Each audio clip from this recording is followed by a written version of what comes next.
representing the home state of Missouri, Linda. Come and join us. And by the way, thank you to the Show Me State. You want to do it yourself? All right. The big green button. Welcome to your own home state. Well, thank you for hosting us. Where in Missouri are you from? Mid-Central, right, in Osage County outside of the capital, Jeff City. All right. So, yeah, very happy to be here, and welcome to the Show Me State. Thank you. I think that what surprises me most since I've been here is how many people in Missouri will say to me, hey, there's a little bit of fraud, but, you know, Missouri's good. There's not too much that goes wrong here.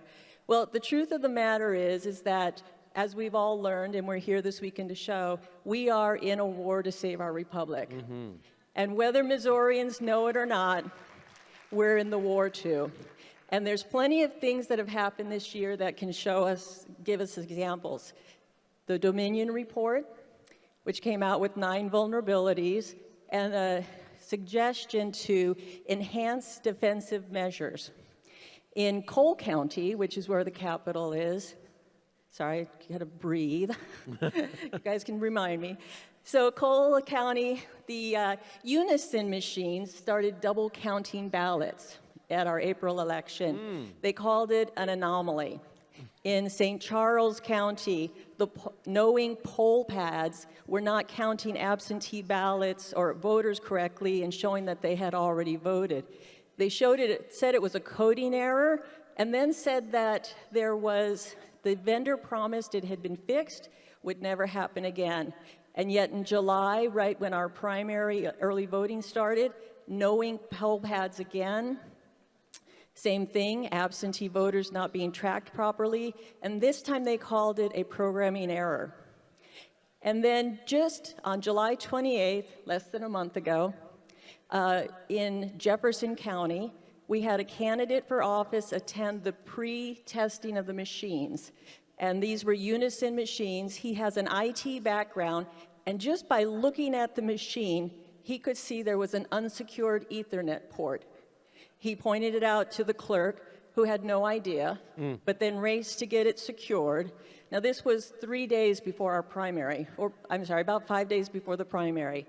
He started calling all the other clerks, and they all started running around going to get these ports secured. So how long from the time that those machines were certified until we got right before the election were those machines actually unsecured and vulnerable?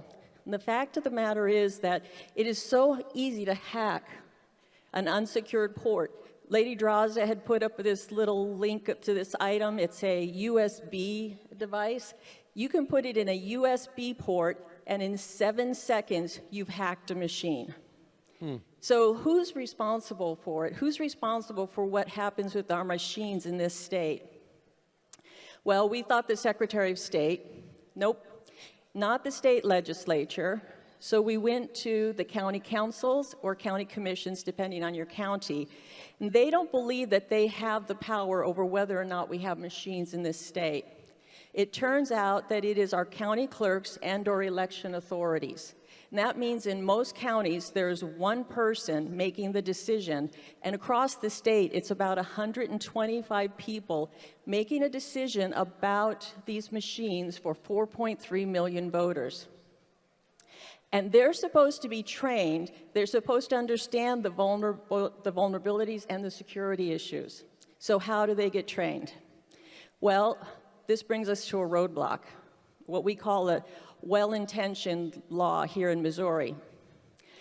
Our clerks are required to have 20 hours of training a year. If they don't do the 20 hours of training, they're docked $2,000 of their salary. And the training has to be approved by a professional association.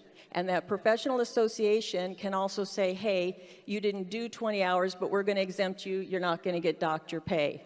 So who's the association? Well, what we found so far is the Missouri Association of Counties. They're like the parent association. Underneath them is the Clerks Association. And they have an annual conference coming up in 10 days right here in Springfield. And it's 4 days, and it's about 52 and a half hours. Now, I had one clerk tell me that she's required by law to attend this conference, which would refer to that law. But another clerk told me by going to this conference that she's then going to have satisfied the 20-hour rule. So let's look at their conference. Very different from this one. About 31 hours will be meals, breaks, free time, a golf tournament, a tour of the caves in the area, a tour to a local farm. They'll do 9 hours of committee meetings and business meetings, and then they have 12 hours of breakout sessions and speakers. So you would think that 12 hours at the very least is the training part of it. So are they covering election topics? Are they talking about the Dominion machines? Are they telling these clerks, here's what you do if you have an unsecured port, or here's how you protect it if you find out the poll pads are wrong? Nope, because in that entire conference, less than 4 hours is going to be election topics. And the people speaking and teaching those are either government officials or NGO reps. And the title of some of the sessions, Embrace the Challenge or You Make the Difference. So the clerks are not listening to us, and why is that? Well, look at how they're being influenced. They're being wine-dined and taken out and told among their peers, hey, you guys are great. The challenge is all your patriots who are back there that are going to come and bug you when you go back to work, right? But then we pay part of the expenses for that conference.